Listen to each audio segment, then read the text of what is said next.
الشيطان الرجيم بسم الله الرحمن الرحيم إنا عرضنا الأمانة على السماوات والأرض والجبال. محترم بھائیوں، قرآن کریم اللہ رب العزت کی جانب سے انسانوں کی ہدایت اور رہنمائی کے لیے نازل کی گئی ایک بے مثال کتاب ہے، اور قیامت تک کسی اور کتاب کے نازل ہونے کا کوئی امکان نہیں ہے۔ اللہ رب العزت نے اس کتاب میں زندگی گزارنے کے تمام طور طریقے نازل کیے ہیں، جن کے مطابق اگر انسان اپنی زندگی گزارتا ہے تو یقیناً فلاح اور کامیابی پا سکتا ہے۔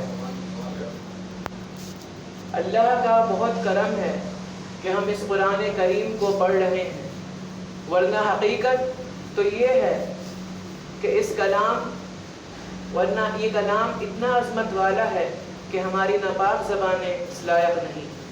اللہ رب العزت اپنے کلام میں ارشاد فرماتا ہے، لو انزلنا هذا القرآن على جبل لرأيته خاشعا متصدعا من خشية الله، کہ پہاڑ جیسے مضبوط پر اس کلام کو اگر اتارا جاتا تو وہ بھی اللہ کے خوف سے ریزہ ریزہ ہو جاتا۔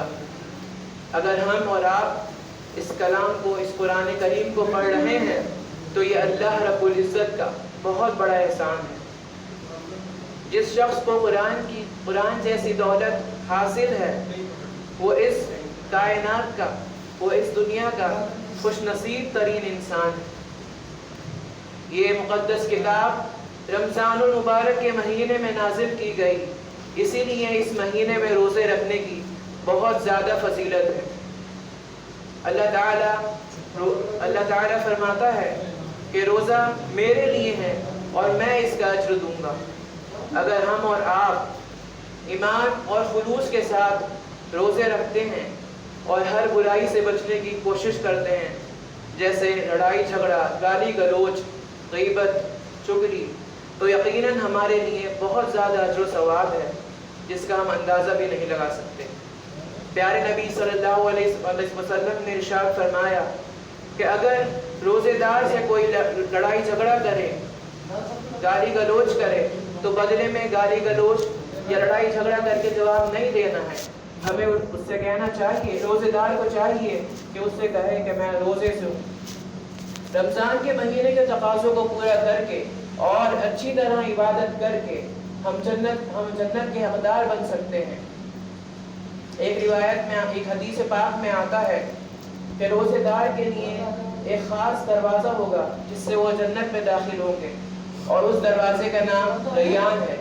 ریان کے معنی ہے سچائی کرنے والا، پیاس بجھانے والا، یعنی یہ خاص دروازہ روزے داروں کی پیاس بجھائے گا۔ ایک روایت میں آتا ہے کہ نبی کریم صلی اللہ علیہ وسلم نے ارشاد فرمایا کہ حشر کے میدان میں اعلان کیا جائے گا کہ کہاں ہے روزے دار۔ یہ سن کر روزے دار کھڑے ہو جائیں گے، پھر ایک خاص دروازہ ان کے لیے کھولا جائے گا جس میں وہ داخل ہوں گے اور پھر وہ بند کر دیا جائے گا۔ پیارے نبی صلی اللہ علیہ وسلم نے ارشاد فرمایا کہ روزے دار کے لیے دو خوشیاں ہیں۔ ایک خوشی تب جب وہ دن بھر بھوکا پیاسا رہ کے افطار کرتا ہے، وہ خوشی کسی کو حاصل نہیں ہو سکتی، وہ لذت کسی کو حاصل نہیں ہو سکتی جو ایک روزے دار کو افطار کے وقت ہوتی ہے۔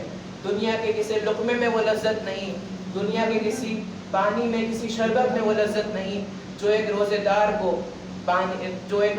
افطار کے وقت محسوس ہوتی ہے۔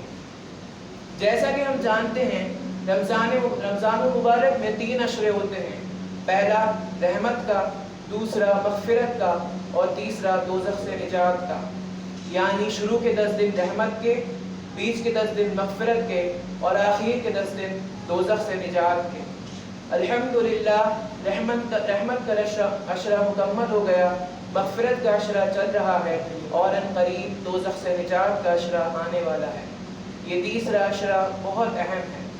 اہم اس لیے کیونکہ اس میں 2 اہم عبادتیں شامل ہیں، ایک اعتکاف اور دوسری لیلۃ القدر۔ لیلۃ القدر وہ رات ہے جس کی عبادت 1000 راتوں سے زیادہ افضل ہے۔ یہ رات رمضان المبارک کی 21ویں، 23ویں 25ویں 27ویں اور 29ویں شب میں تلاشی جاتی ہے۔ اور دوسری طرف اعتکاف وہ عبادت ہے جس میں انسان تمام دنیا سے کٹ کر 10 دنوں کے لیے مسجد میں ایک کونے میں جا کر بیٹھ جاتا ہے۔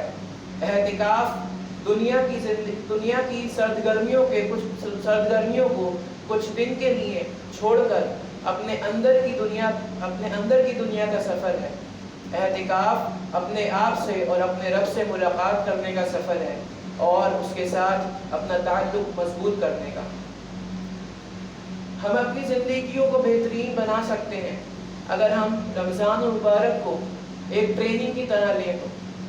اگر اس مہینے میں ہم ہر برائی سے بچنے کی کوشش کریں گے اور اچھائی پر چلیں گے، مثال کے طور پر جیسے کہ ایک فٹ بالر یا کرکٹر اپنے کام میں اچھا جانے کے لیے وہ ٹریننگ لیتا ہے، وہ ٹریننگ لینے کے بعد ایک مکمل کرکٹر یا فٹ بالر بن جاتا ہے، ٹھیک اسی طرح رمضان المبارک بھی ایک ٹریننگ کا مہینہ ہے۔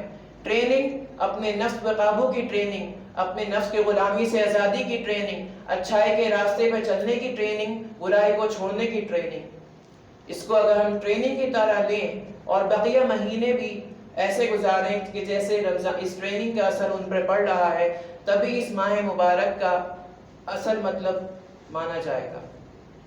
اللہ رب العزت سے دعا ہے کہ اس مہینے کی اہمیت اور فضیلت کو سمجھنے کی توفیق عطا فرمائے اور اس کی برکتیں، سعادتیں، رحمتیں ہمیں عطا فرما۔ آمین وما علینا الا البلاغ المبین۔